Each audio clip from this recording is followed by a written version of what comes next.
I'm always late. Gabe's always late. Gio's always here. Yeah, Gio's a consistent one. Yeah. Okay. Well, today we're living in the bizarro Omnibros universe.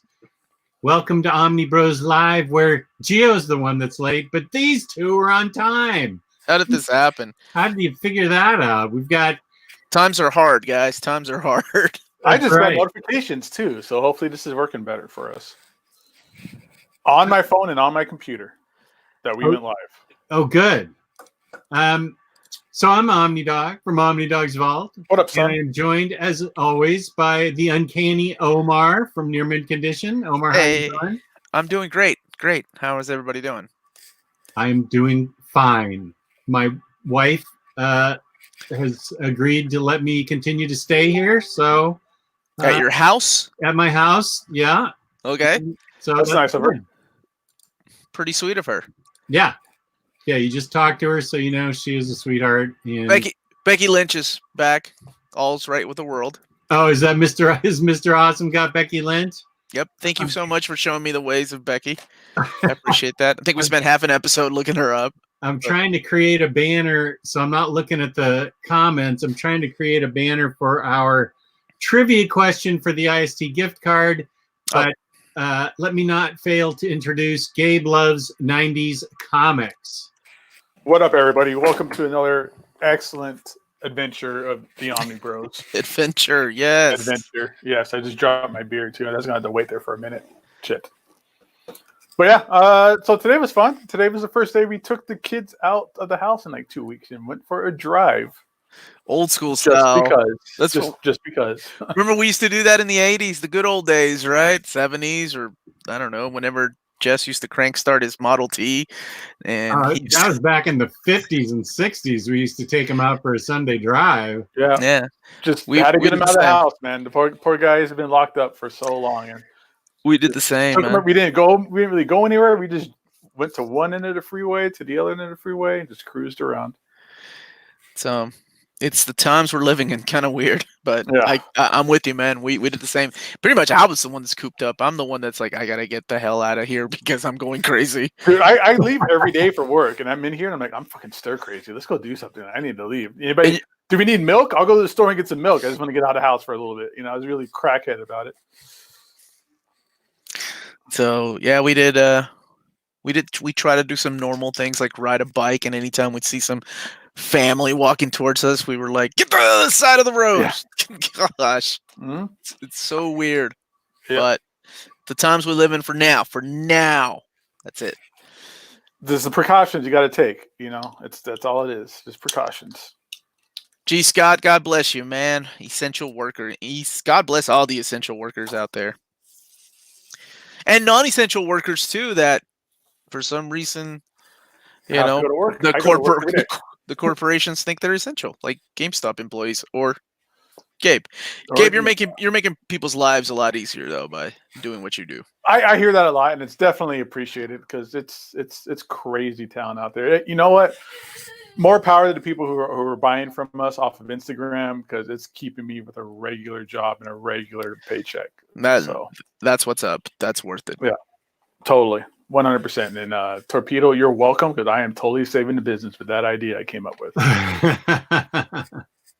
No credit.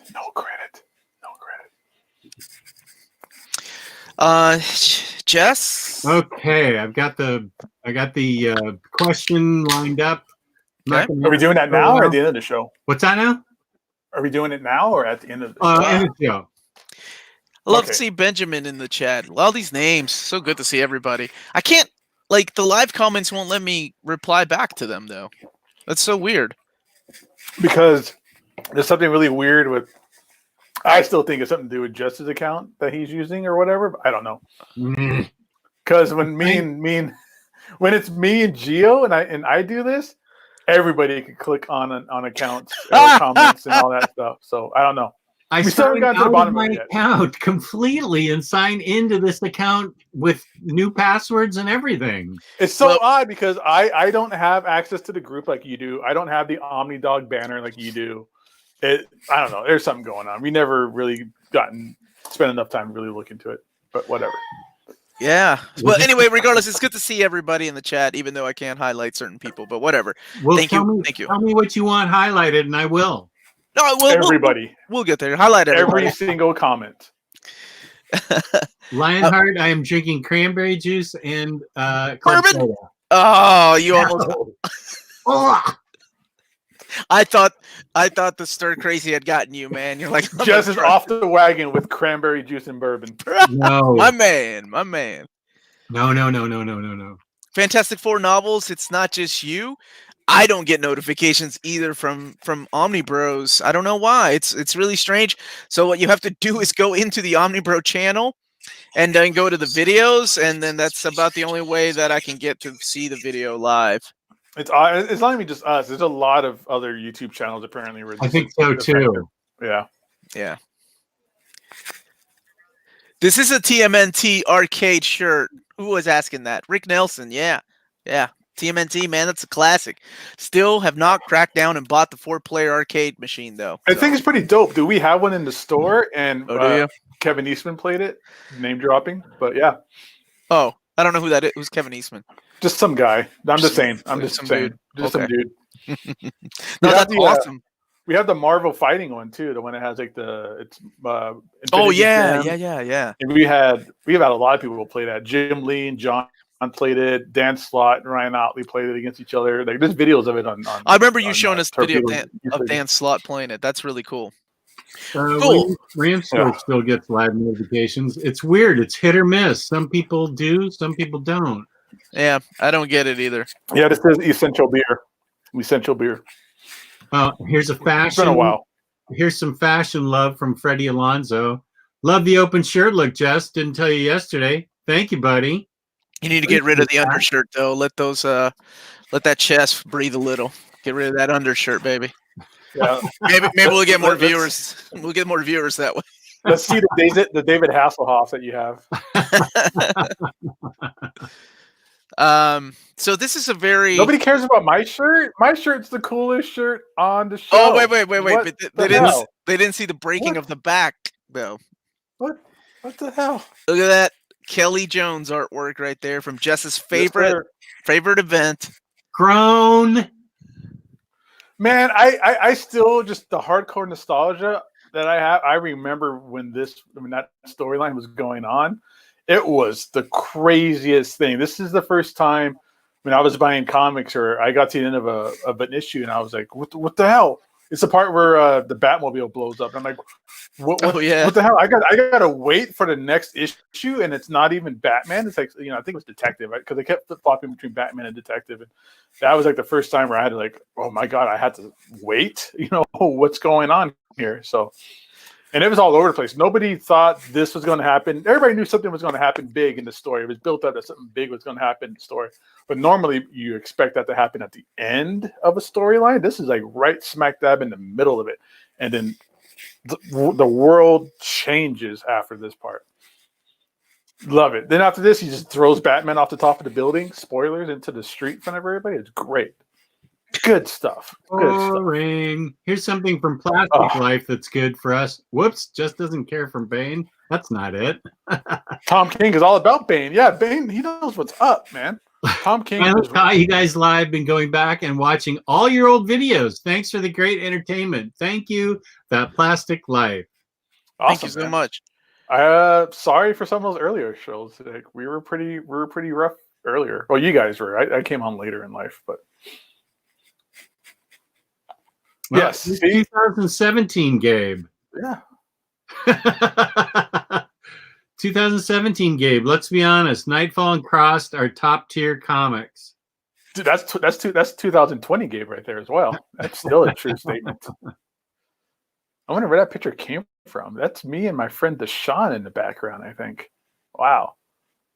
That must be on your personal page or something. I don't know. That's after I got my braces because those teeth are looking good.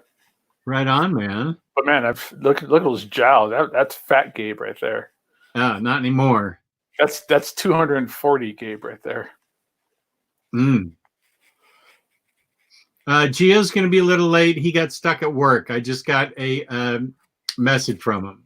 Yeah, he's got a weird situation in Puerto Rico. They got like they got a curfew like at 5 o'clock or something weird like that. From my MegaCon vlog. All right, sweet. It's from your MegaCon vlog. Oh, yeah, that is after I got my braces off. I remember that. That was a good time. That's when I met Lou. I met Oscar.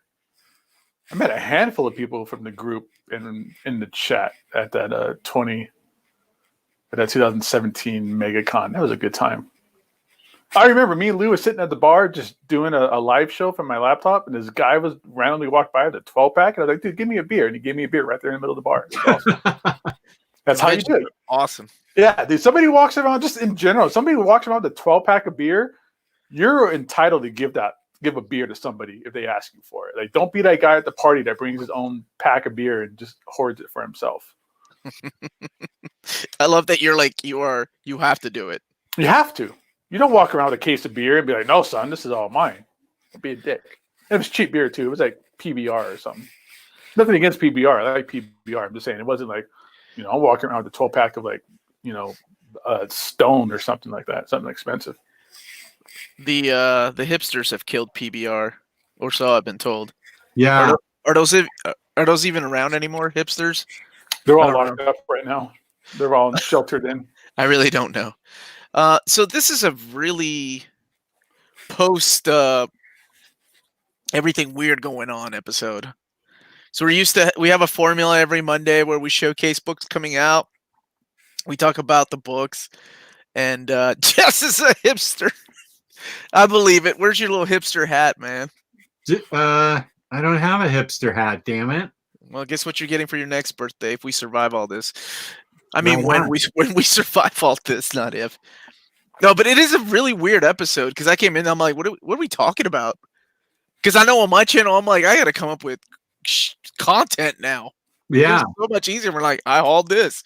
This book is coming out. Now it's like, oh, I guess I got to get a little creative. Well, same here. We're doing the normal like hauls and reads, and hauls are going to be a little bit different because there's not a lot to haul like normally. Luckily, I work in a comic book store and I have connections around where I can still buy, stuff. But then we don't have previews anymore, so we had to get around and do like our own spotlight for previews instead. We're all going to pick a handful of different books to talk about on InStockTrades.com to kind of, A, give people something to read, and B, still bring some kind of traffic to In Stock Trades. I think, honestly, that, like, it's a mess right now, and it's hour by hour, right, that things are changing. Mm-hmm. And even when people are making statements, it's still, a lot of things are still up in the air. I really think the statements from DC will probably be, they'll probably backtrack a little bit and say, well, we thought about it, we may not go that route. We may do something else. Like the whole digital statement they made. Yeah. I don't think that's a good idea. The whole thing about the Penguin Random House doing the distribution for them. Me personally, I don't think that's gonna. I mean, that's gonna take some time. You gotta have software. You have to have the manpower to make that into a distribution center, right? It's not just a warehouse that stores stuff. So. And you got to get the clientele too. Who's Penguin House going to send it to? Well, here's the thing: like people are already calling Penguin Random House, right? Mm-hmm. And they're like, I don't know. You got to make an account, dude. Books come out Wednesday or Tuesday, right? How am I gonna? I got to make an account. What about the books that I already ordered from DC? It's a mess. Yeah. And because they don't have the manpower and nobody's sitting there to delegate, it's like announcements are being made. Comic book stores, I'm sure, like Torpedo, our sponsor, are reaching out and they're like, what do we do? Where do we go from here? And most people don't have answers, whether they're from DC or from Penguin Random House, as to how they're going to do things. So it's a really, really weird time, with a lot of unanswered questions and a lot of I don't knows, because a lot of people don't know. It's an incredibly interesting time because I'm interested to see what. It's a big shakeup right now, and I want to see, shaking the big tree. I want to see what falls out of this when we get to the end of it. Like, how is the world that we know it in the comic book industry is going to be a completely different, unknown thing after all this? It has to be. Absolutely. There's no going back. There is no backtracking from this. It's going to change one way or the other. Torpedo is going to change for sure. with the way our Instagram live sales have been doing, we're probably going to keep that a normal thing because it is really keeping us afloat. So why not keep doing that? The mail ordering, the Instagram live sales on top of having an open storefront, if that's still possible, if that's still a possible thing after all of this. Yeah, you mentioned a lot of things changing, and man, you're like there are things we didn't even like. People haven't even brought up. I mean, Torpedo, we're lucky that we have stock of like back issues. Most stores. I've talked about this before. I talked about this. Speaking of the documentary that I was in, my comic shop country. I talked about it where most stores don't live off of new books. Those new weekly books, for the most part, are there to kind of settle your bills. That's there to cover your overhead. And then every store has something that supplements the income, like gaming. A lot of stores do gaming, Magic, Pokemon, right. Tabletop gaming. A lot of that relies on people coming to the store though and playing the games there and then buying cards, and that sucks. Or even like Pops, T-shirts, other comic book ephemera. That all of that just supplements that's the gravy. That's the frosting on top of the cake. But stores can't do that right now. And with Torpedo, our supplement was we kept it comic book related. We kept it back issues because Torpedo's always been a back issue thing. As a dealer doing conventions and stuff like that, Torpedo's always been about the back issue. Right. And luckily for us, that is still a hot ticket for us. We are still selling crazy. I show you guys pictures. I'm selling Darkhawk, issues of Darkhawk for like $15. I'm selling that Corona Spectacular Spider-Man for $20. I mean, crazy. I mean, I'm selling $800 copies of Giant Size X-Men #1 and first appearance of Punisher, and like real legitimate hardcore back issues through Instagram Live. But most places can't do that. We can't sell statues anymore. We have a buttload of statues, and they keep coming in from Sideshow. And we really can't sell them because we can't ship that stuff out. It's impossible to ship those things out. And the problem is, like, eventually people are going to be worried, right? Like, oh, I may lose my job. Right. I got to slow down, right? I gotta stop buying this. So it's a weird domino effect of waiting around for answers that aren't there, and we don't know when we're going to get there. And one of the things that I keep hearing, and not from you guys, and I didn't watch yesterday's show, but one of the things I keep hearing is like, oh, okay, cool. Get rid of Diamond, right? They've monopolized the market enough. And I think one of the problems with that is that people don't remember what it was like. Maybe a lot of the viewers do, but back in the 80s and 90s when you ordered from comic book stores, guys, the discounts weren't that great. Like, you had to order a lot. So if Diamond does go away and we get a couple of distributors that once exclusive to DC or manga or whatever we get back to the days of the 80s and 90s, one of the things we probably will see gone is the big discounts that we get on these collected editions. And I mean, I'm just being a realist. Like, that's if we have multiple distributors, if there is, absolutely, being multiple distributors, sure. Yeah, because that's what happened in the 90s. Who's clicking their pen? Sorry. That's just a never switch. I have like 90 complaints in the chat about I didn't know that was even audible. That's strange. At least it's a pen. That's fine. Yeah. Keep your hands where we can see them. I know that was even audible. But yeah, but the thing with the 90s is, yes, the multiple distributors was a hardcore factor into the shutdown of the 90s comics. One, because you had to reach a certain order level. Same with Diamond. You have to reach a certain order level to get a certain discount.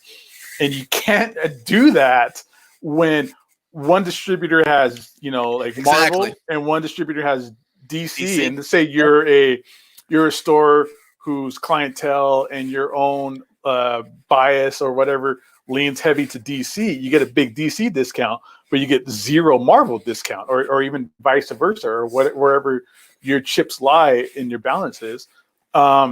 And I talked about this yesterday. I know you weren't here, Omar, but we could have had 5 different distributors and this still would have happened. Yeah. There was no way that we would not be in the same situation. Well, because I think it's a combination of a lot of things, right? I don't know 100%, but Diamond completely shutting down which, by the way, we'll talk about that here in a second too. Like, they jumped the gun way ahead of time, didn't tell anybody, right? Not only their comic book stores, but I don't think Marvel and DC knew at all. Like, they just made an announcement and then literally made 3 announcements following that, correcting the previous announcement, right? So obviously you know that they weren't ready.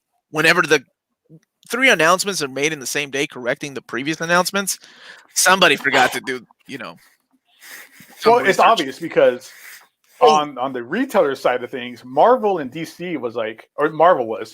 they sent out a thing saying, okay, well, we're going to help comic book stores and we're going to raise your discounts. So some stores' discounts were like great. Like, your highest discount would have been like 75%. And that was Marvel's way of trying to help the industry and help comic book stores. And then boom, the next day, Diamond pulls the plug. So obviously they didn't know that. But what I was saying earlier, what I said yesterday is the reason Diamond pulled the plug is because they had no comic book stores to send product to. Every comic book store is closed for the most part. I mean, there's no denying that a lot of online places, though, are the biggest. Like, I'm just speculating, Mm-hmm. A lot of online places are probably the biggest online or the biggest accounts at Diamond. 100%. DCBS and Einstock Trades has got to be like their biggest account. Absolutely. Yeah. Because, and I'm just assuming, but then damn it, make things work. Like, until, give people a little heads up. Then, hey, last week, no orders for next week. And then come back and say, actually, you can reorder, but you got to pay for the freight. We don't pay for the freight. What? Like, none of that makes any sense. If they didn't do that, I think, and I discussed this yesterday, if they didn't do that, that was probably the smartest thing for them to do was to pull the plug. If they didn't, in these comic book stores who literally are unable to let people into their stores because of social distancing or state mandated shutdowns, and they're not essential businesses, that you can't have you can't have people walk into our store. It's impossible. It's illegal right now. So if you're a store who is physically unable to sell product to our customers, if we were still getting invoiced week after week after week after week of thousands and thousands of dollars of product, and we're not able to sell it, every comic book store shuts down. Everybody goes bankrupt. You can't. This is the smartest thing they could have done. That's what would have ruined the comic book industry. I really think 1 week wouldn't have hurt it, though. Like, that's just my opinion. Like, a week of like, hey, next week is the final day that you all are going to get your books. Not tomorrow is the final day you're going to get your books. Because a lot of people, like, I know your store's a little different, right? But I'm talking about online stores make a lot of special orders specifically for people like us that wait for collected editions, right? Sure. But like your weekly comics, your weekly issues that you can't sell because we are now in a government enforced lockdown to what is now April 30th. If they would have kept sending books out every week to April 30th to stores that can't sell them, they literally would be drowning in, not literally, physically be drowning in debt. They would be in debt. I guarantee that this move that they made without giving a heads up is really going to hurt them. Like, regardless of what Marvel and DC end up doing, I mean, Diamond as we know it is probably, it's going to change. They would have been hurt anyways, because 2 days after the government shutdown or the non-essential business shutdown happened, 2 days after it, I've seen a lot of stores that I follow on social media and stuff like that go, we're done. We're just done. We can't. I could barely afford the lights as it is and the overhead, and now I can't sell comics at all. I'm done. And they're just bankrupt, out of business 2 to 3 days into this. So that's probably a good 25% of stores are already out. I was just reading that. I'm glad you highlighted it. It's all clickbait, man. It's all clickbait. You weren't promised the shirtless Omnibro. You were promised a chance to win an IST gift card. There's a difference. I take my shirt off, and the gift card is just duct tape right here, like I'm a government informant with a wire. Here's a good question that since I've been quiet. The reason I've been quiet is because these two guys know a lot more about the business than I do. I know a lot about reading and reviewing and telling you about good comic books. These guys know a lot about, Gabe especially knows the retail side. Omar has his connections The reason I've been quiet is because I'm a good host and I let my guests talk about what they're here to talk about. And the question was, did we hear from IST or CGN about what they're going to do tomorrow for the next 2 to 4 weeks? The answer for IST is no, because they simply don't have enough information yet to make a decision on what they're going to do. I got that today straight from IST. They simply don't have enough information going forward on what the next step is going to be. I don't have a relationship with CGN. I know Omar does, so maybe he can speak to that. But the fact is, it's very fluid right now, and these guys are scrambling to figure out, what do we do with no product? What do we do with all the product we have? And how do we hang on to all our employees and our jobs? I mean, it's a very dynamic situation. And so there has been no decision yet as to what the next move is. And I don't blame them. They don't have enough information. Bruce in the chat, he's asking, grocery stores can have as many people in the store. Why can't LCSs stay open and limit to 10 people a store? Comic book stores are not considered essential businesses. Yes.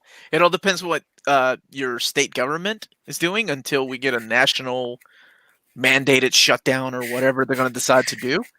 Right now, it's everything operates differently. Jess's state is different than my state. My state was shut down this afternoon. What is the shutdown like? What does that mean for you? Till June 10th, everybody that's non-essential personnel has to stay home. And my wife just got delivered a letter that says she's essential personnel for the assisted living home she lives in. Otherwise, you're not supposed to be leaving the house. Yeah, and because of that, stores, LCS would be lucky if they could get 10 people into the store right now, because so many people, especially here in Las Vegas, are unemployed. Just their stores, their jobs shut down, and they're unemployed, so they won't be going to comic book stores either. So online sales is the best thing for comic book stores if you have a large enough social media or online presence, because you can reach beyond your local city. You know, also, I'm sending books across the country on a daily basis. So here's something like I know it's really weird to be talking about this because this is a small little insignificant fraction of what's really going on in the world, right? But this matters to all of us because this is a big deal for us, and for some people, the shit got real when their comics was messed with, right? Like some people, not saying a lot, but like some people are like, coronavirus, that shit don't affect me. I'm in my 20s, I'm young. Oh shit, my comics aren't being shipped. Now it's real. Just like some people got affected when Tom Hanks got it. Then the shit got real, right? Well, this is a small example of what's going on through everywhere. Tens of thousands of businesses throughout the country. They are getting affected, closed, laid off. Thank you, Shane. I mean, people are dying. I mean, this is literally a microcosm of it. And that's not even talking, that's just talking economically. That's not talking about the exponential growth all of a sudden in the deaths as far as this thing's concerned. And I don't want to hear any political bullshit in this chat whatsoever about any kind of weird theory or anything. We've got the pandemic. We've got the flu. It's killing people. Hospitals are overwhelmed.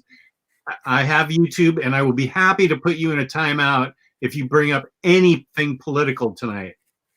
Do not test me, because we just got a nice $10 super chat. Where'd it go? Shane D, sir. Way to slide in there, Jess. Very nice. I like that. Thank you, Shane. Yeah, still be employed. Thanks for still doing this. Thank you, Shane, for thinking of us. We appreciate that. Thank you for whatever job you're doing that makes you still employed. You know, and you going to work on a regular basis. I'm sure whatever you're doing is great. And we got Matt Moran in the chat bringing down the band hammer too. He said. Also, can we get Chess Rockwell 415 up real quick? Right below Shane D. 2 below Shane D. Chess Rockwell. Chess Rockwell. Is that from Boogie Nights? I love that movie. I quote that movie all the time. Anyway, sorry. I just bought Meat Massacre Omnibus from Torpedo during the chat to help out Gabe. Can't wait. Thank you. Thank you, seriously. Like every little bit helps. Follow Torpedo on Instagram. We do daily live sales of back issues. I've been throwing up omnibuses and epic collections on there as well, just because why not? That's my thing. I can speak about that better than most people. So yeah, it's appreciated, man. Thank you very much. It's keeping me with a regular paycheck. So yeah, I didn't know we had Meat Massacre. Damn it! I need to talk to the people on the website. But we got more Meat Massacre. I need one. Here's another super chat. Woo, Chris Nord. I second that previous compliment. Thank you, guys. Thank you, Chris. Thank you very much. So one of the things we try not to do on this channel is get into politics and things like that. So I know I do it on my channel. I know Jess does it on his channel because there's plenty of other channels that do that shit. Shout out to Matt. I know Matt worked for the welfare department, man. Dude, more power to you, bro. Dude is going to be busy, man. Las Vegas, our unemployment rate went up 1,300%. Wow. Joe Chip, yes, torpedocomics.com does deliver to Canada. Not so much with the Instagram sales because we're getting so many that I'm clicking on the wrong things. Gabe, do you deliver to Canada? Gabe personally will drive to Canada until the government tells him not to. I have a passport, so yes, I can go to Canada and hand deliver it. I don't think they're letting people in though right now. So, yeah, that's kind of where we are with things as far as the news. Like DC announced that, yes, just today, I think, about using the Penguin, the catalog people, right? This is the people that build the catalogs to do it. Now, Hachette does the Marvel catalog. I don't know if that's the way they're going to do it. But I will say something right now, though. I think everybody that knows and has been buying books for a long time, and Gabe can attest to this, Marvel, whether it's David or whether it's Marvel, they love comic book stores. They do not want to screw them over.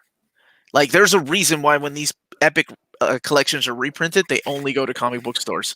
There's a reason why there's a direct market variant, because they know that drives sales towards places like in-stock trades, cheap graphic novels, Tales of Wonder, and comic book stores. So I know that nothing's being said. I'm pretty sure on my channel I said I'm pretty sure we're going to have to get some kind of statement this week. And I was right. DC announced something.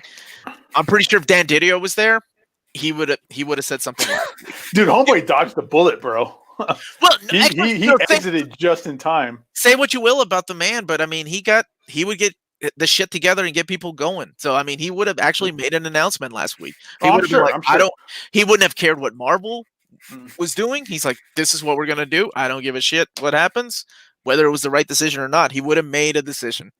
So I'm sure we'll hear something from Marvel here in the next couple of days, and hopefully it'll be something good after. I mean, the biggest worry that brick and mortar comic book stores have is the idea of digital going first, or like a digital first kind of situation. I mean, think about it.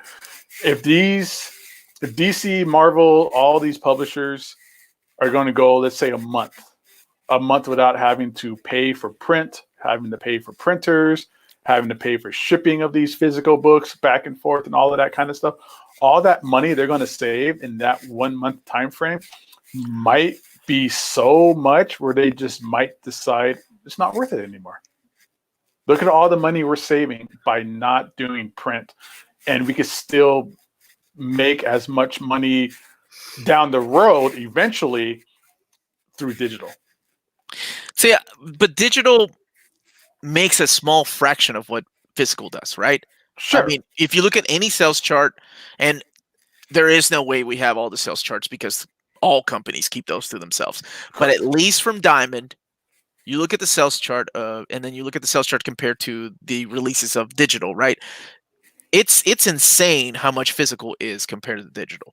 Now, whether that's growing because a younger generation's coming and reading digital comics, or I don't know, but I do know that and on top of that, creators don't get jack shit hardly. They don't get anything, and that contract is going to have to get totally reinforced, or creators aren't going to create for digital if they're not making anything off it. They don't get paid Exactly. for that. Exactly. So that's another big issue, right? Like then you're screwing over the creators, and these are creators that don't have a contract, right, with Marvel or DC. So they live off of these little things like, oh, it's nice to get a $25 check because I wrote this issue on what's I don't know how much they get, but it's pretty good. Right? It's good enough that they're like, "Oh, please keep printing physical." Whereas digital, it's literally nothing. But if digital was the only thing left, then those sales of digital would grow exponentially. I think as much as comic book fans want to shout their anti-digital feelings, if that was their only option, they would go digital.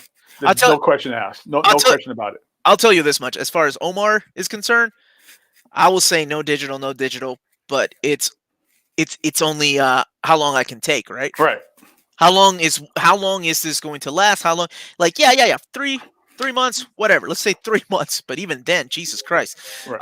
3 months, And I mean digital for weekly new issues, and then physical for collected editions, like trade paperbacks, epic collections, omnibus, and stuff like that. I could see it going the manga style. I talked about this yesterday. I could see it going the manga business model of the weekly issues being a digital, and then and then a physical thing sent out afterwards as well. And for us who collect physical trade paperbacks, business as usual. We're used to waiting. We won't even care that single issues are going digital won't affect us at all, because we'll still get the physical print 6 months down the road, like we're waiting for already. There's no change in our normal lifestyle of buying comics. If you're a trade waiter, right? Right. But then that's pretty much goodbye 95% of the comic book stores in worldwide. I mean, honestly, like if I'm just saying. I think, you know what I'm saying. I know, and if I want to take myself out of, if I was to take myself out of the mindset of being a comic book retailer and running a brick and mortar store, if I was to look at it as an outsider and somebody going, comic book stores are really just a middleman. They're just there for no reason. They could easily be cut out and save companies a lot of money. I mean, comic book stores are really there. I feel, if you think about stepping outside the realm of being a comic book retailer and a comic book buyer, comic book stores are basically just there because they've always been there, right? It's just a habit that, we send comic books to Diamond and they send it to comic book stores, and people go to comic book stores to buy books.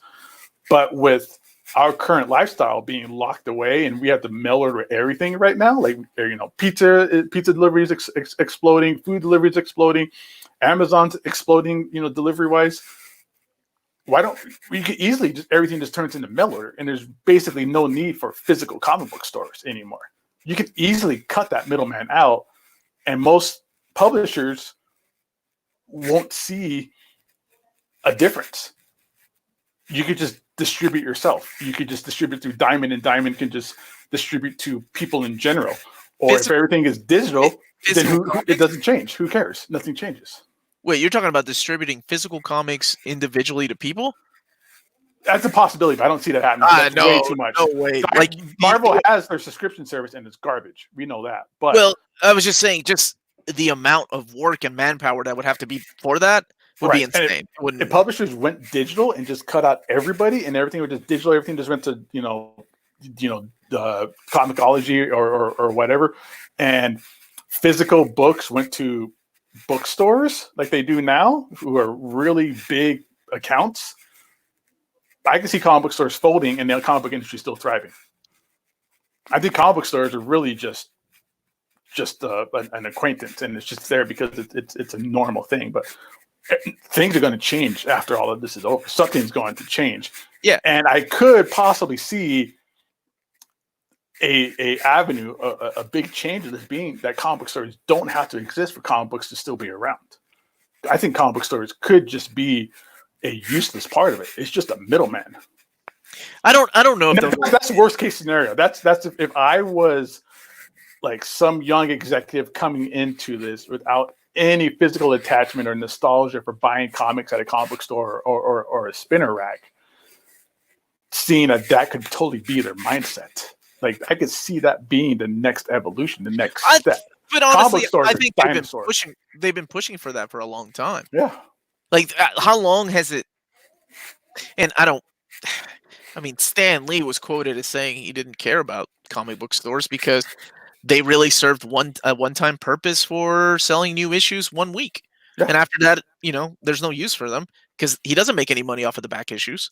No, right? Diamond is their customer. So for a long time, not their customer. I think it's a culture thing. You mentioned manga. I mean, there's no way we can. That's a whole different culture over there. That whether it's digital, whether it's physical, with their anthology magazines, that is a completely different culture where it's more socially acceptable to read comic books if you're an adult.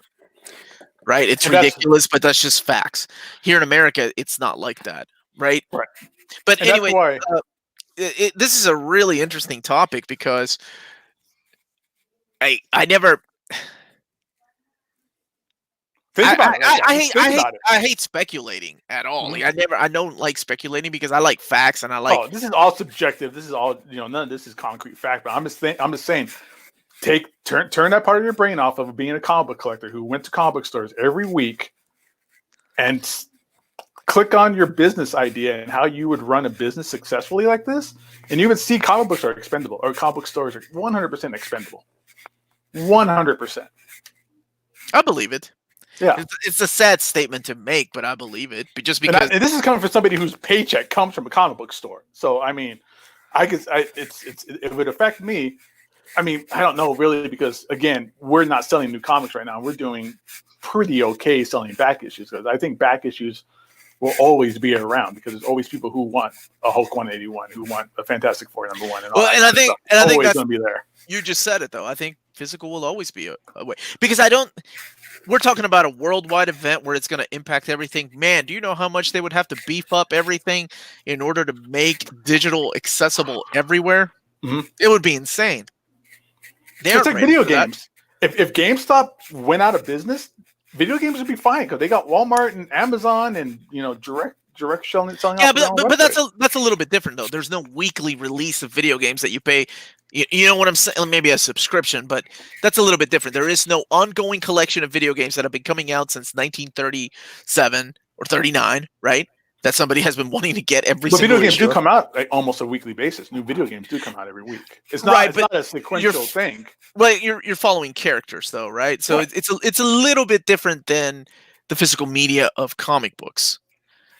And it's like Clark Nato in the chat asked, how is Diamond still a monopoly? Dude,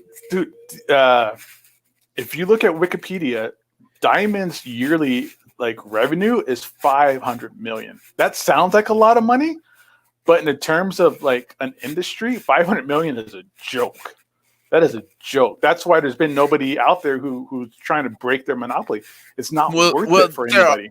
There have been people who have been interested in buying it for the last couple of years, but it's just, it's not worth it. Or if somebody was to try and open up their own distributor, like another distributor was to come along and, oh yeah, I want to be the Diamond competitor. I want to. It's really not worth it. It's really not worth it. Physical trade paperbacks.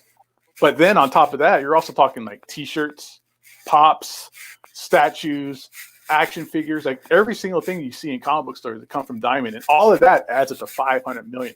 That's not a lot of money when you think about it. $500 million is probably what Amazon makes in a weekend. That's really I just think of change. The revenue that comic book movies make and stuff like that. I mean, yeah. I mean, I talked about it earlier in the chat. You were like, "What's the topic today?" I go, "Well, let's talk about the gentrification of the comic book industry and how it didn't help us." It's with the popularity of the movies and the new people who came into liking comic book characters because of the movies didn't help comic book stores one iota. It didn't help our culture or our industry or our fandom. Well, I mean that is a different part of the industry too, that they don't care. Sure. But like I said, it was gentrified. They know how gentrified. They know how much their movies are going to make. If they ever gave a shit, in every one of their movies, there could have been like, oh, and if you're interested in any of these stories, please check out your local comic book store. Never have they done that. Never. So it's not like they don't have to. It's not their job to promote comic book stores. Well, no, but I mean, once everything was under, Marvel, even Marvel making their own movies, that was the time they're like, oh, you guys enjoyed Iron Man, you should check out these stories in your whatever, but they never did. Mm-hmm. Well, most movies are based off of like a novel. A lot of movies are based off novels. Doesn't mean I enjoyed that movie. And I'm gonna go read the novel now. Like who cares? What? I did that with Game of Thrones, man. I watched Game of Thrones season 1. I was like, I gotta find out what happens. That's a rarity, though. That's a rarity. It depends on how good it is. The source material. Right, Jess. How do you feel about all this? Like, do you don't get weekly comic books anymore? You're a trade waiter. I don't. Yeah, I'm a trade waiter. But I did just get a batch from Third Eye. They sent me some variants that I had asked them to pull for me for the past 3 months. They sent me an awesome, amazing action figure that I had them pull. At this point, I feel like it's a good discussion, but it is all really very speculative because absolutely we're just at the tip of this thing, and I feel like we are going to be going through this before we get done with all this is going to be 6 months at least, based on what China and some of the other countries have gone through. Easily. Yeah, this is just the tip, and there's hundreds of thousands of businesses that are going to get hurt. Could we come out with a different business model? Sure, but I just don't have. I don't know. I don't know what Congress is going to do. They may be pumping out checks to small businesses to try and keep them in business. Comic book stores may qualify for that. They're certainly a small business. I think comic book stores are doing everything they possibly can to stay in business. It's made them a lot more creative. You're absolutely right about that too. Yeah, but it's gonna come to a point here soon where there's going to be nothing on the street is going to be open for a solid period of time to try and flatten this curve because hospitals are overwhelmed. And I hesitate to even make a prediction on what the world's going to look like in August and September. I don't know what it's going to look like next week. We just had, the only reason I'm allowed to leave the house now is to go to the grocery store and the drugstore. That's according to the Virginia governor, since I'm not an essential person. And who knows what's going to happen in another week when this virus really starts spreading. It's just such speculation. I can't make a good guess on what's going to happen. But no, that's not what I was asking. I was just asking. What were you asking? No, it's good that you got it out though. I wanted to hear your opinion on that, but no, I was asking like, how is it affecting you? Like, since you don't get weekly comics, but you also don't do digital, right? I do digital a little under protest. What was your protest? I will sample it. It's not my first go-to. I'd much rather have a physical copy. I do all my do. I'm a trade waiter, so I don't buy single issues anymore. That stopped. That started in 2014.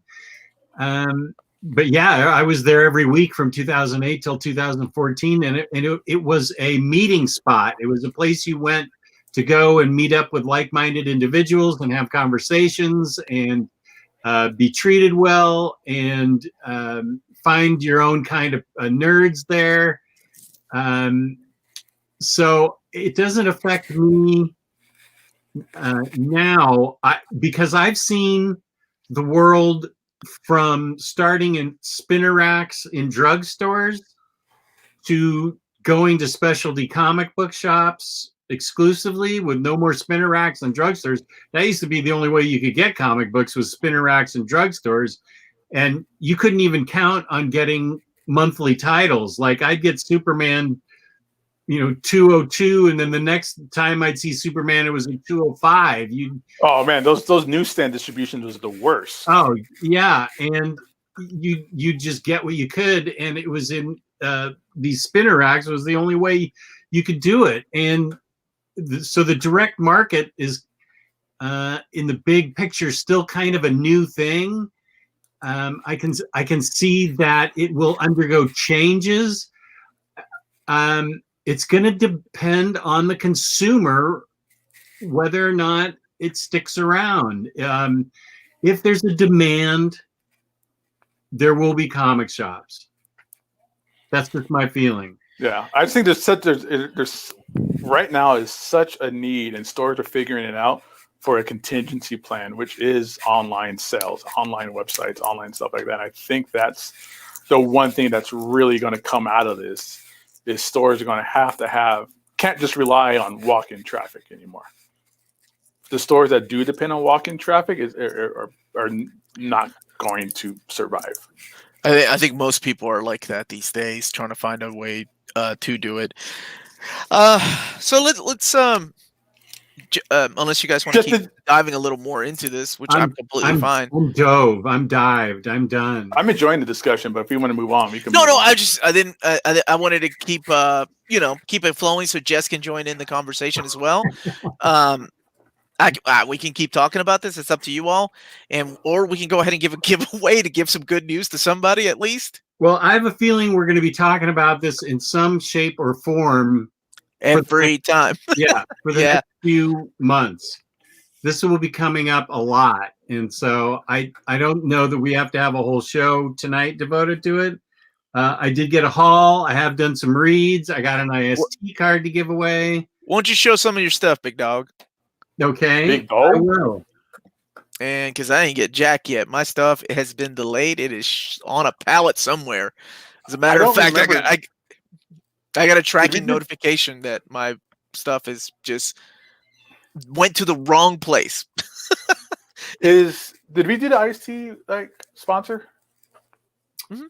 I wasn't sure if we did that at the beginning or not. At the very beginning. Do it again. I may not have. InStockTrades.com is where you can go to get your collected editions up to 50% off. Loyalty discounts add 2% to that. There's always an Omnibros Live discount code. IST was kind enough to give us a $50 gift card to give away tonight. Order $50 or more in an order, and you get free shipping in the United States. Fabulous customer service, fabulous packaging. That's InStockTrades.com. And I think you're right. I didn't do it at the beginning of the show. I don't remember. I just wanted to make sure. Thank you. They will get another promo, I promise. I really thought you did, just because you never forget. Yeah, well, sometimes I do, yeah. I think the fact that you were on time threw me off and just... Oh, sure. Blame the Latin guy. Come on. I did you a favor. I was on time, man. We were both hanging up, in the pre-chat. Yeah. Yeah, you're both on time. Not our fault that you weren't ready with that jingle. No, I take full accountability and blame myself. All right. That's how I like it. Now, let's do it then, man. Let's make somebody happy. Let's put some good news to somebody. Okay. If you're ready. Here are my hauls. I got a haul. And I'm going to ask, gosh darn it. And I'm going to ask Omar for the 90th time if these things can just be read straight through. You always give me the same answer, and I still don't trust it. Why do you keep asking me? Yes. Trade paperbacks. Yes, you can read volumes 1, then move to volume 2 and volume 3. Then pick up volume 4, huh? It's already been ordered. So I just read straight through. Just oversized hardcover confirmed. What's that? No, it hasn't. Liar. So I got Dawn of X 1, 2, and 3 because I'm dying to read these and they seem exciting and I'm really pumped about them. And Happy for you, man. thank you. For the first time in 3 years, it seems like Warren Ellis puts out a Trees book, volume 3. Yeah. And that stuff is so good too. Oh, this is great. And from what I heard, I think this is it. I don't think he meant it to be an ongoing series. I'm not positive, but I think volume 3 is it. I'm just glad to see Jason Howard doing work. I love that guy's art. Okay, let's look at it. Yeah, that's good stuff. I think he's the guy that did Astonishing Wolfman, to be honest. Jess's favorite. I didn't have a problem with the art in that book. It's just everything else. I only read like the first couple issues of Trees because they went on such a weird hiatus because Warren Ellis is always just stretched too thin.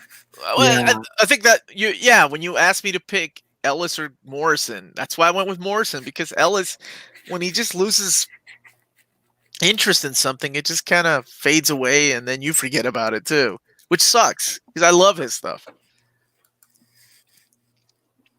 You're still dead to me. Okay. I'm okay with that. Carry on, sir. What else did you get? I got, which I'm excited about, but Lou won't be excited about, volume 3 of Pretty Deadly. I really like this comic book by Kelly Sue DeConnick and Emma Rios. I think the art crushes, and I love the story. So that's me. I love this book, and it's due for a reread really soon. Volume 2? This is volume 3. So I'll be able to reread the whole thing and be supercharged about it. Awesome. Then Horston is still a pompous douche. Of course he is. He even writes like that too. He's actually a pretty cool dude if you meet him in person. But have you shared a shower with him? No, but I got totally wasted. I forgot that I talked to him, and I met him again later. I said, "Dude, I was so drunk the last time I talked to you. I don't remember talking to you." And he said, "Oh yeah, I told you the secrets of the universe." And I was like, "God damn it!" He's a cool guy. He's got a good haircut. This book is because I follow Sarah Beatty on Instagram and Twitter. She is hilarious and she's beautiful. And I was gonna say she's easy on the eyes too. She's very easy on the eyes, and she is extremely funny. This is called Money Shot, which she wrote with Tim Seeley. I have no idea what this book is about. In the near future, exactly what the title travel is ludicrously expensive and largely ignored. Enter Christine Ocampo, inventor of the Starshot teleportation device, with a big idea. She'll travel to new worlds, engage intimately with local aliens, and film her exploits for a jaded Earth populace trying to find something new on the internet. So space porn. I think so. Yeah. Oh, you had me. Look at the Godzilla with the giant dildo right there. Look at the Godzilla with the strap on. Holy smoke! It's different times. That's awesome. Jess, it's different times. YouTube, that's out of a Warren Ellis book. YouTube isn't going to care, Jess. I was worried about Emily's mom. She's still in the chat. I thought she learned her lesson. Yeah, she must have learned her lesson. Poor lady. She's going to wash her eyes out with bleach. Gio says Wi-Fi is out. Looks like I won't be able to make it. Sorry, guys. You're here in spirit, sorry, brother. Gio. Sorry, Gio. That sucks. This is from Vault Comics. It's called Money Shot. That's the same book Maddie wanted. So it's got to be space porn. It is space porn. I think it is. I hear old reader, new reader for this. The three of us can read it. Okay. It'll be new reader, new reader. It'll be just me. New old reader. And I got Bendis's Batman Universe because we're going to review this on Batter Days in the Batcave. Dude, that book's actually wasn't bad. Ah. I kind of dug it. I don't know why they didn't give Bendis Batman to begin with. And like, come on, he wrote Daredevil. Like, he really couldn't write Batman. And my LCS, I ordered this back when The Mandalorian first came on, and I just wanted a Mandalorian figure. And this turns out to be incredibly collectible and hard to find. And they just sent it to me, and I'm like, all I wanted was a figure. I didn't know this was going to be that hard to get. Don't you love it when that happens? I totally love it when that happens. My daughter's not getting this for her birthday. Daddy's keeping it. Money shot in space. That's a bad idea. Yeah, see, people are already asking where I got it. I ordered it 4 months ago or whenever Mandalorian. When was that? October when it first showed up? And yep. They just now got it? Oh, you mean the Baby Yoda show? Yeah. Well, they've been holding it for me because I don't get to go down there very often. Well, that's really sweet. They've been holding it for you? Long? Yeah. Yeah. I would have been like, nah. Dude, I would have put that back on the shelf like in 2 weeks. Yeah. They're awesome that way. Third Eye Comics is awesome. I'm glad, man. I'm glad. They're great. They are great. They shipped it to me on a Friday. I got it on a Saturday. That's good to see that they're keeping business open with their mail orders. That's good. Yeah, they. I just called and I had a pull box full of I don't know that many boxes of variants and some other interesting comics that I wanted, and they $5 flat shipping. Boom! I got it the next day. Nice. Yeah. So that's what I hauled. All right. I guess Omar took off. I'll do my hauls real quick. These are things I've been picking up through Amazon and other online stores myself. And let me see. I want to see if I put these kind of in the right order or not. All right. Mighty Thor Epic Collection, Volume 16. One of the greatest runs ever. Tom yes, DeFalco. sir. Yeah, that's the reason I grabbed this Thor Epic Collection, because Tom DeFalco is one of my favorite all-time writers, editor-in-chief for Marvel Comics. Love his work, love his attitude, love his kind of outlook on the comic book industry, things like that. So this is War of the Pantheons.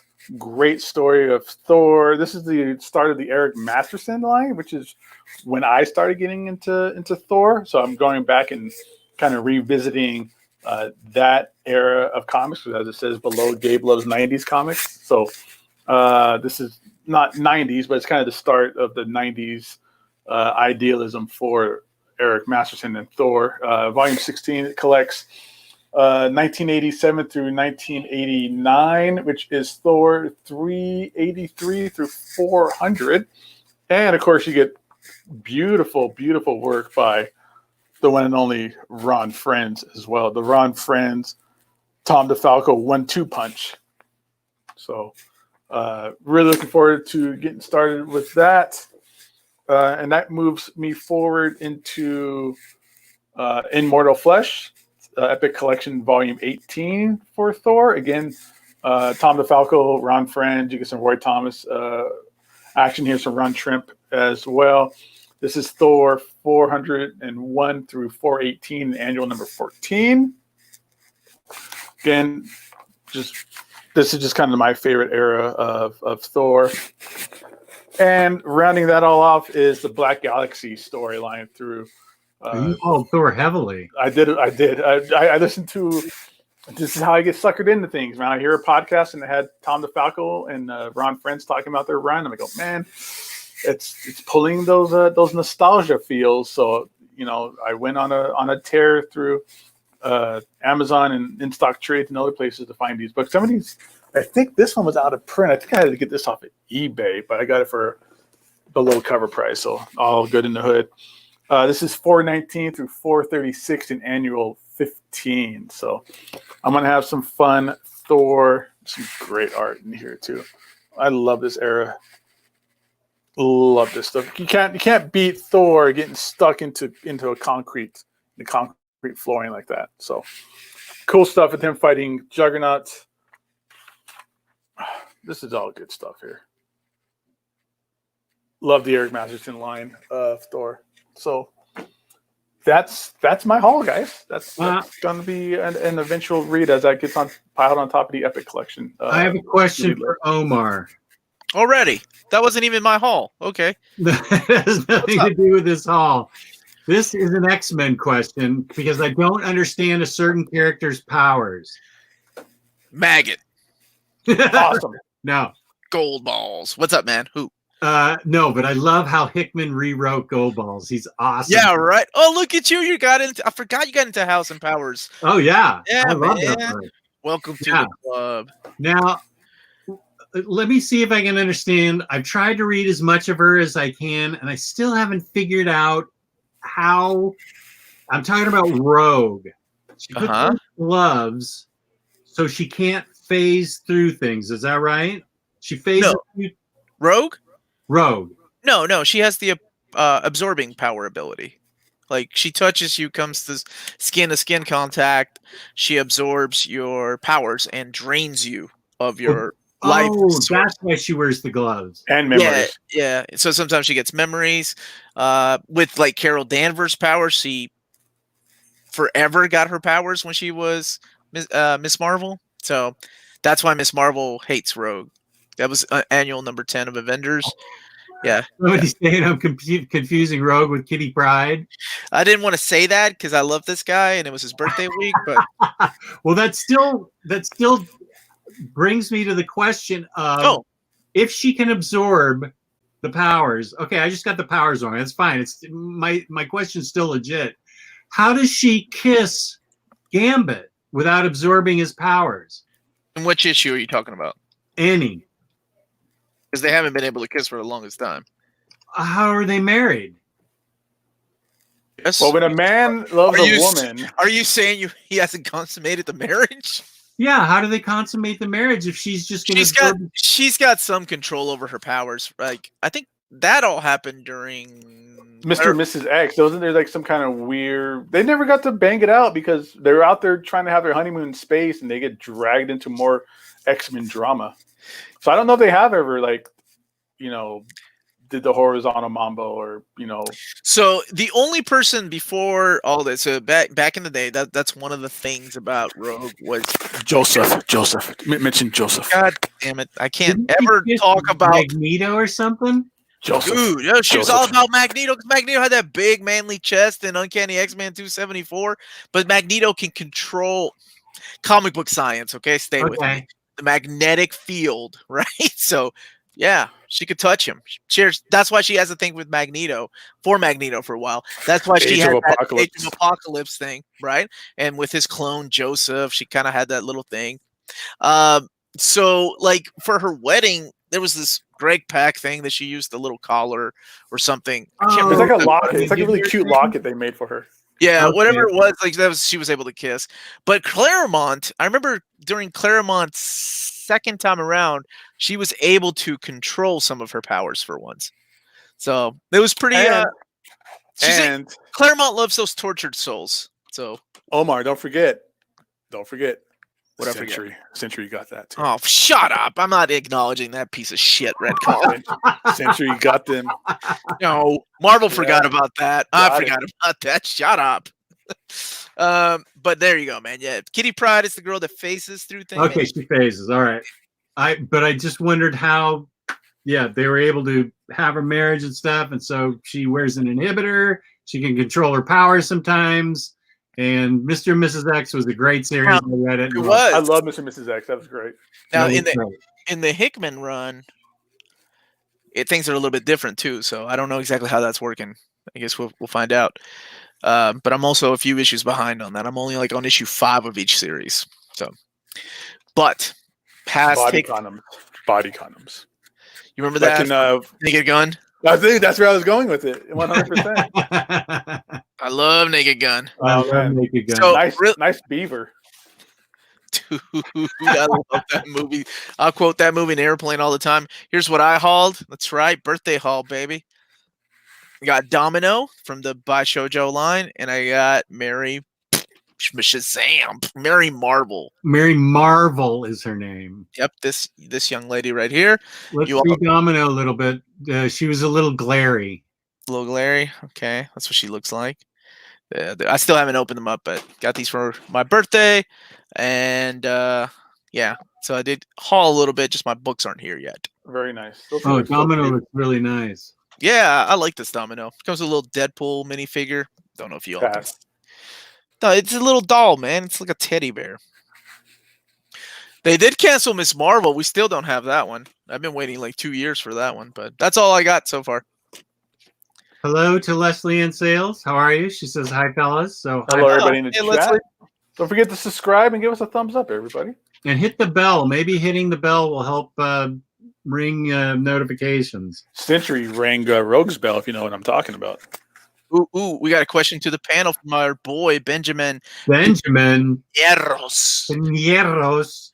Question to the panel: if Marvel published an Omni with all of Hickman's new X-Men cycle, how would you map it? Oh God. Do you guys think we'll see that soon? Of course we'll see that. We'll see that, man. We'll see that, but I don't think it'll be soon. I think it'll be in about a year or so. And mapping it, woo, that's gonna be fun. Would It that just kinda include just- all those books that I just showed you? Yeah, to be Yeah. those trades and then the House of X Powers of 10 at the start. Yeah, but remember, like, there are certain things. Well, I don't want to spoil it because Jess hasn't read it, but there are certain issues later on. So I'm curious to see how they map those that affect. Like, you have to read them in an order. So, yeah. Did we all see? How would? Wait, are you keeping up with it, Gabe? No. Okay. I'll probably get the trades. Like I'll probably start reading into those. I was into it when it was House of X Powers of 10, but there was 2 weekly titles or 2 titles that came out every other week. So it was basically, a weekly release.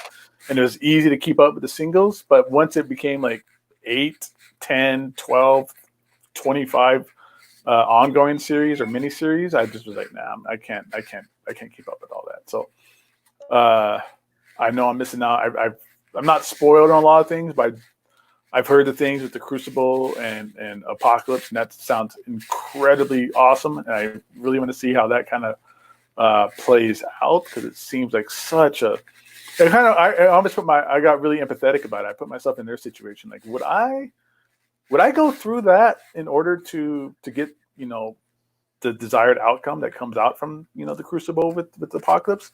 So I really kind of want to see how that plays out, but I'll catch up to it when I get a chance. It's been a really interesting read, to say the least. That Crucible thing, really, I was like, really, that's awesome. That's such a cool thing. And I feel bad because I wanted to read that X Factor, but that's not going to be coming out anytime soon. I mean, apparently. Oh, Leah Williams. Yeah. Yeah, man. What's up, the collector? And he was asking if we saw the gift card, or not the gift card. I'm sorry, the coupons from not Barnes and Noble. Shit. Yeah, did y'all get those? I don't have half price books around here. I don't have one around me either. I do, but they're all closed. I don't know. I don't know what they're doing. I guess they're gonna do the Online? curbside pickup or online. Yeah. So That curbside pickup can only last for so long. Somebody was talking about in the chat that some of their states don't even allow that anymore. Yeah, I'm not sure how you can. The cop pulls you over and you say, "I'm going to my comic book store to pick up my comic books." That's not exactly essential business. Well, if you tell a cop that, you're Hey, what are you just lie supposed to to you going say? to the grocery store. I'm Wait. on my way to a Nova hospital because I'm a COVID specialist. I'm on my way to the grocery store. okay. But I'm gonna make a quick pit stop at the comic book store, but you don't need to know that. Sorry. So my, you guys are gonna hear it first. So my contact at DC, she just told me that they are looking at ways to send comic book stores books like Hellblazer, because I was asking about Hellblazer Omnibus. So she said we're looking at ways, and it's looking very hopeful. We don't know if it's going to arrive before or after Amazon, though, because those books have already been scheduled to arrive there. Now, she also said we're pulling all the digital comics from today, or the ones that were going to go up this Wednesday. Oh, interesting. I'm sorry, not- what was that? They're not. She said we're also going to pull the digital files for Wednesday comics. Okay. So They're not going to go ahead with digital comics. yeah. So I don't. That's, of course, this is me asking like a few different people, and she was trying to figure out, and it's all of it's still up in the air. Yeah, But it's still an odd at least situation. But at least it's really cool that they're trying to figure out a way that they're going to get them out to the comic book stores. But, those comic book stores, how many of them have enough customers to buy that stuff right now? Right. Too, Well, I think most people, at least here, probably aren't really worried about comic book stores, but more like online places, right? Like our sponsor. Exactly. That's what they're worried about. So, anyway, I want that damn DM JMS. Just got the email, so I wanted to read it to you all. So I mean, it's not like that. It wasn't like, don't say anything. She just told me. By the way, breaking news. You heard it here first. Man, I shouldn't do it for my channel. No, I'm just kidding. I don't have any content for tomorrow. I'm gonna start a business where I deliver comic books for people. My own business. That's I still want to open up my comic book / bar. Omar, you wouldn't happen to have a copy of Sensational She-Hulk? Not yet, brother. I'm waiting, and I think I'll be getting one, but I don't know when. They still want you to keep going with your overviews, though. Yeah, David did say keep, and he also said keep the dates intact. Okay. To keep going and keep the dates intact. Same as DC. So I kind of just put it out there like this will be out. Like when I did Absolute Day Tripper today, I was like, this will be out sometime, I promise. So, man, I'm jealous that you got that damn Silver Surfer omnibus. Have you seen the cover? Did you see? You saw the cover? I saw your video, yeah, or your. I wish they had reprinted the original variant cover. That's the one I liked. I was like, damn it, they went with a new one. This one's okay. But I wanted that John Buscema cover for so long, and I had the it's like Ribbit one just because somebody tracked. Yeah, that's the one, right? Yeah, but man, I was really looking forward to that omnibus and that cover. It'll happen, whatever. It's there, but William is asking, trying to track down Baltimore Omnibus Volume 2. I don't think that came out. No, it didn't come out yet. No, not yet. As a matter of fact, if it comes out, probably at Amazon and Barnes & Noble, it'll be next week or the week after. Perhaps, yeah. K-Dog in the chat? Yeah, K-Dog's in the chat. Yeah, finished Silver Surfer Freedom Epic. Any more Silver Surfer recommendations? Oh, man. You came to the right spot, brah. Black, Parable. Yep. Dan Slott. The omnibus is really hard to find right now. Hard to find. Yeah. But it's, the trades are probably still out there.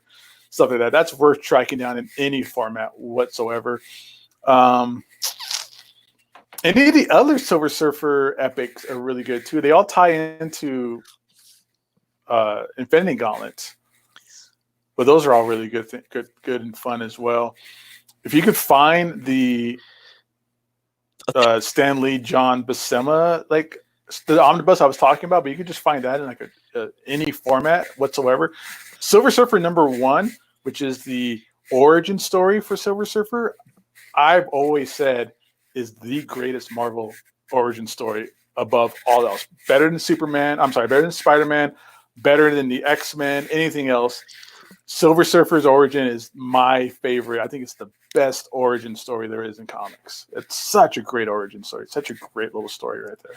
Yeah. So that's should be volume 2, if I'm not mistaken, of Silver Surfer, the Epic Collection, right? I think Freedom was volume 2. Freedom's volume 3. It is volume 3. Okay. Yeah. So volume 2 volume 1 is volume 1 that double dip one, right? Yeah, it is. It's the When Galactus Calls. Yeah, but When Galactus Calls. It's got the Tales to Astonish 92 and 93. Yeah. So if you have Fantastic Four, you really don't need this, but unless you're an idiot like myself and Gabe. Yep. Proud Surfer fan. Proud idiots here. I'm a big fan of the Silver Surfer Epic Collections. Thanos Quest is awesome. Infinity Gauntlet, that double dips a lot, though. And then even the Inner Demons, I thought that was a solid run. There's another one that got released, I think is more of the Ron Maher storyline, because you really need the what was it, the Herald? The Heralds? What was the name of the story where all the Heralds kind of get together? Yeah, that was the miniseries. Yeah. No, not the miniseries. It was part of the Ron Mars' storyline.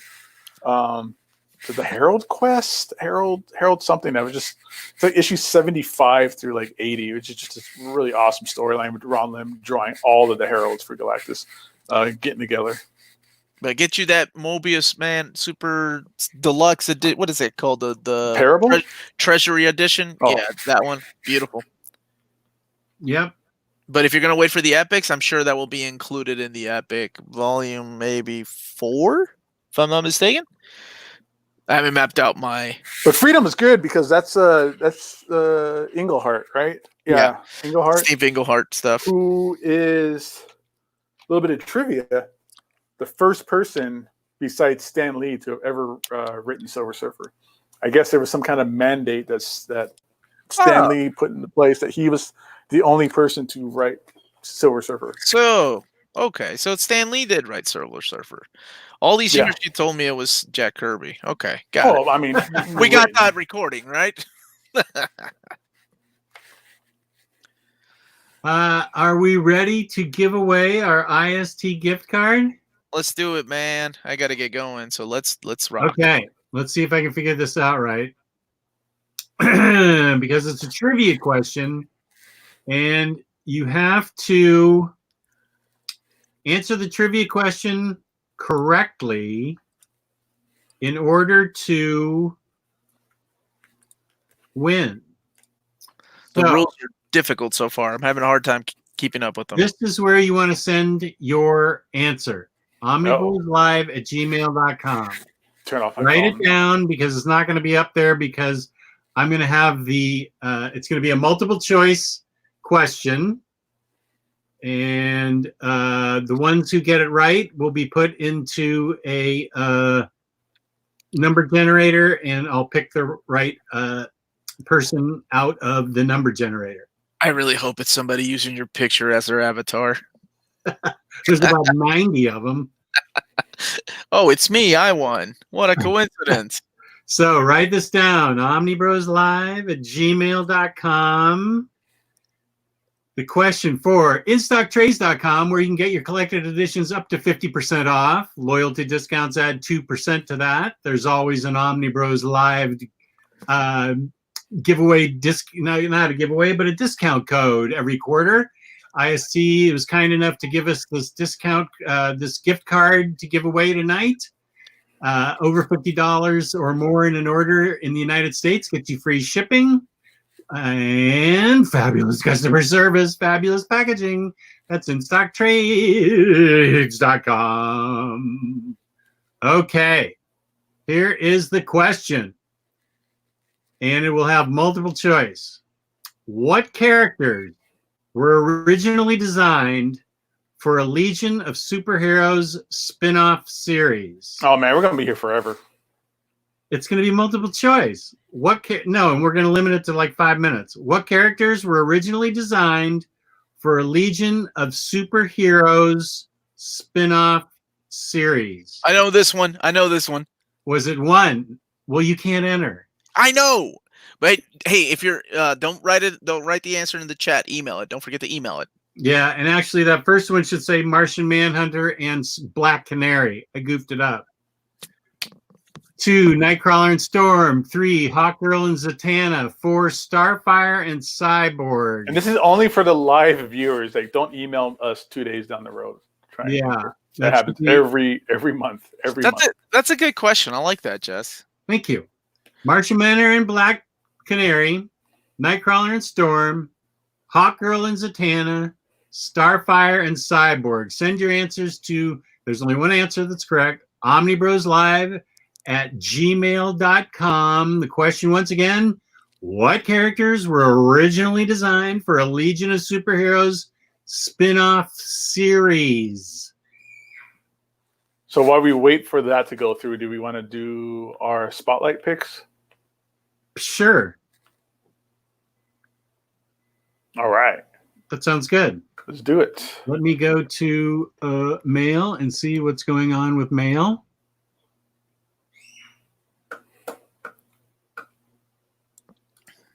Gentlemen, I got to get going, but really quick, my picks are Batman, Night of the Demon. Was that what it was called? The Kurt Busiek story I was talking about? Creature of the Night. Creature of the Night. Thank you. Did you get it, Jess? I haven't got it yet. I ordered it. Good deal. Good deal. I don't know. I didn't do my homework, guys. I don't know. What was the question?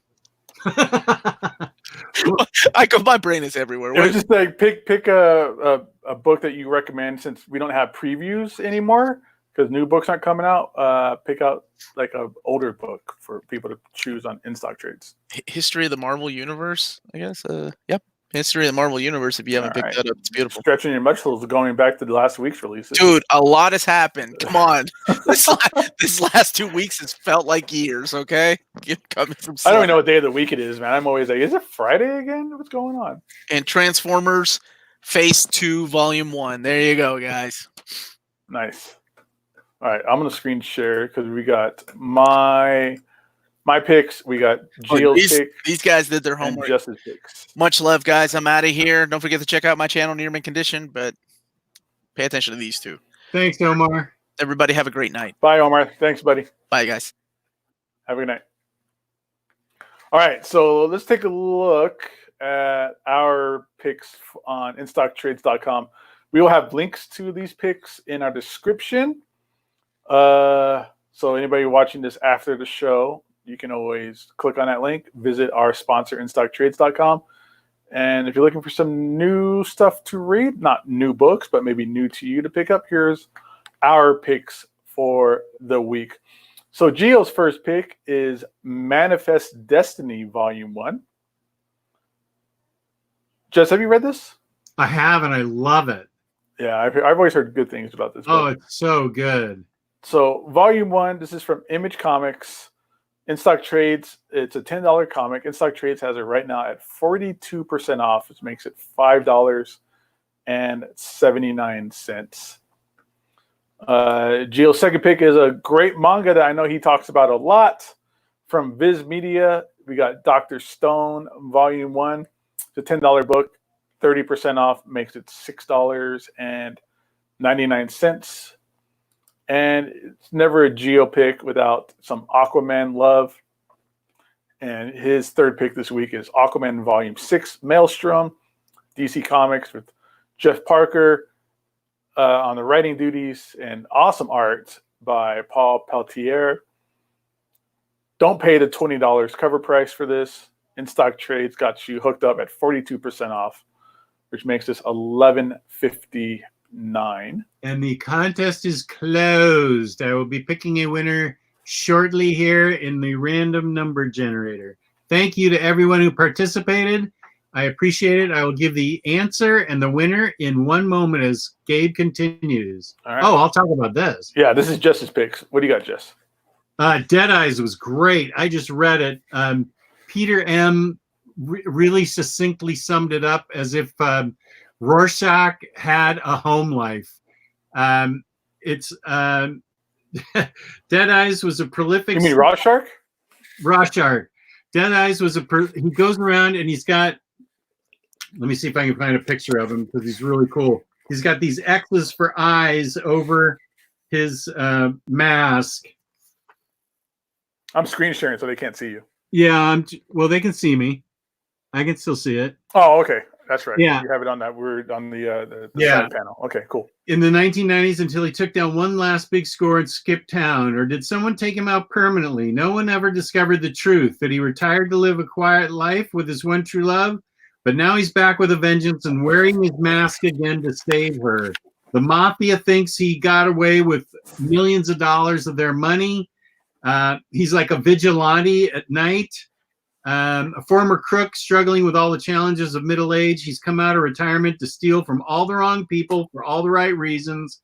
And absolutely no one, not the mob, not the cops, and definitely not his wife, is happy he's back in action. A modern day Robin Hood, except this time he's keeping most of the cash for himself.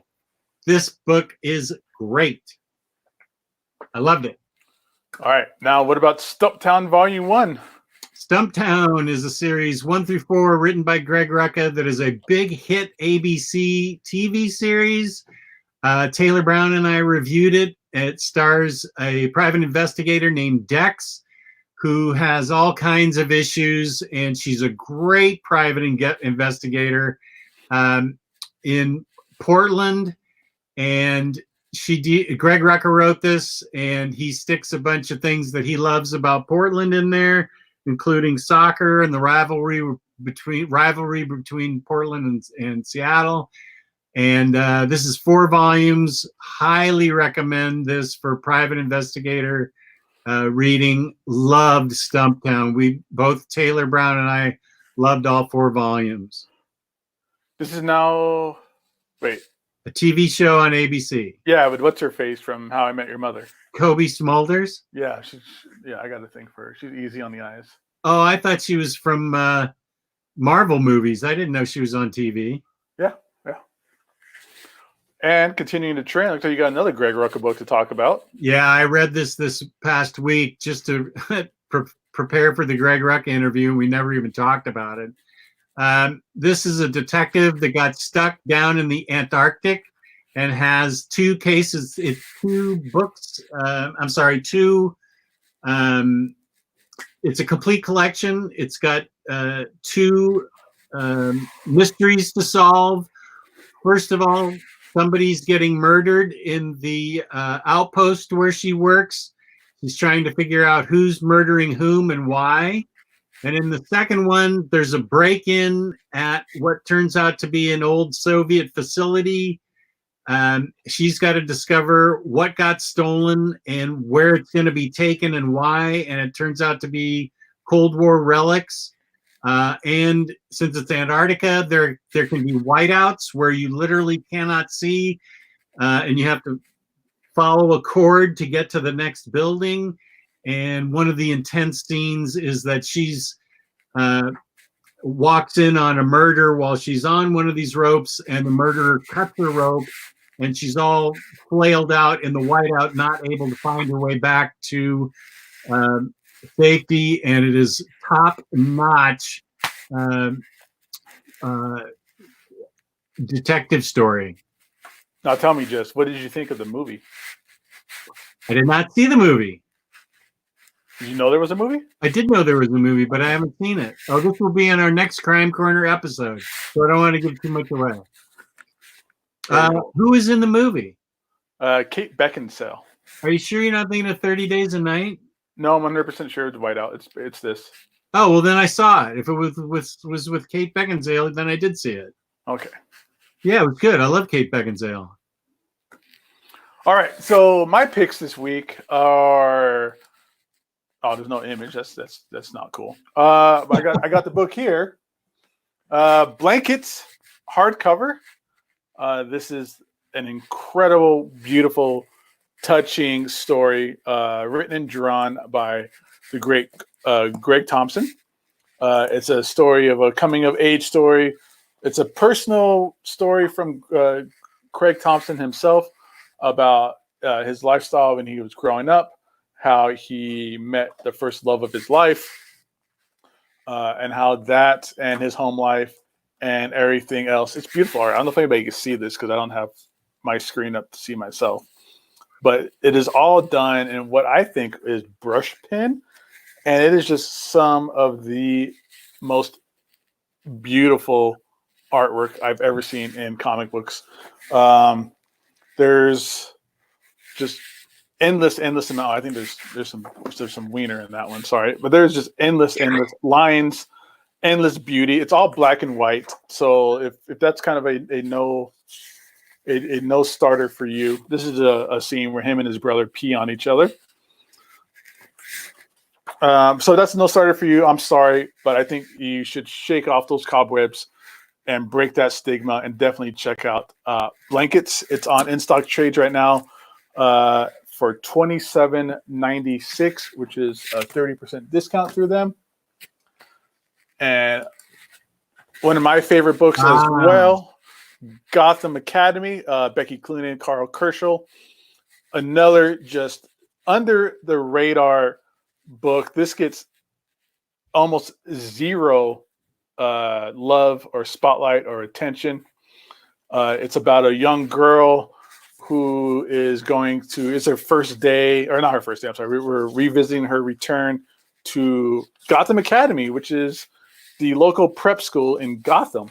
So if you think Gotham is crazy, imagine what going to their local prep school is like. You do get you get very little Batman in it, but you do get other Batman related characters in here. You get a mystery, you get some teenage angst, you get excitement. It's very much Scooby-Doo, if Scooby-Doo and the gang was at a prep school in Gotham. So one of my favorite things of all time is Gotham Central. That's on in-stock trades right now at only $8.69, which is a 42% discount. And my third and final pick for this week is Thin Black Line Perspectives on Vince Colletta.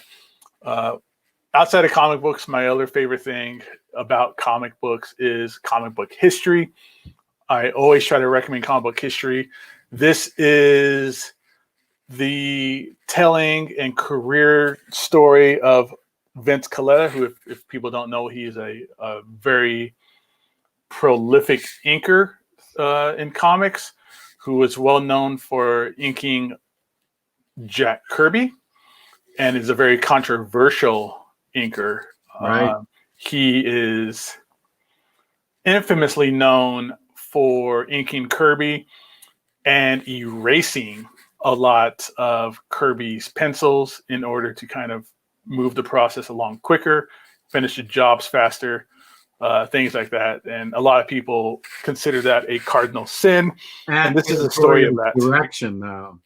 I'm sorry? That was at editorial's direction. They Correct. told him to do that. Correct. Yeah. But yeah, so I do have this book. I love it. It's a great, I just love anything to do with just kind of historical facts of comic books. You get a lot of interviews in here with Roy Thomas, Carmine Infantino, Mark Evanier. You get a lot of comparison. I'm trying to find some of the comparison articles in here. There's photos of Kirby's original art and what they look like after Vince Colletta inked them. Good and bad. This isn't a one-sided kind of bashing of Vince Colletta at all, but you do get to see the examples of how he embellished Kirby's art in a positive way and how he erased and changed, again, at editorial's recommendation, changed Kirby's art as well. So if you're interested in comic book art, comic book history, some of the creators, some of the big names of creators, this is another great read. It's only $11.96 through in-stock trades right now. So go ahead and check those out. Those are our recommendations for this week. Nice. And we have the winner. Let me go to the answer. What characters were originally designed for a Legion of Superheroes spin-off series? The answer is artist Dave Cockrum designed early versions of X-Men characters Nightcrawler and Storm for use in a DC Comics Legion of Superheroes spin-off series. When Cockrum started work on the new X-Men in 1975, he brought both characters over to Marvel. So, Nightcrawler and Storm are the answers, and the winner is, let's see, I have to go back a bit.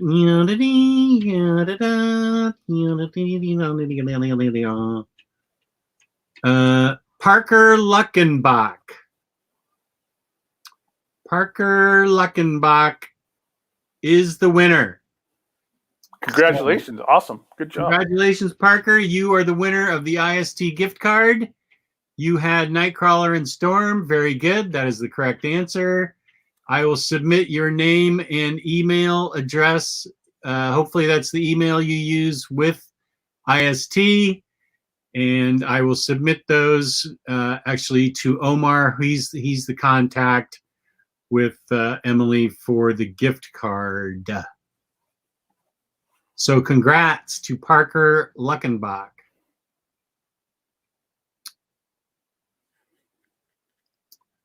Awesome. Parker Luckenbach, are you NFL Dude 56?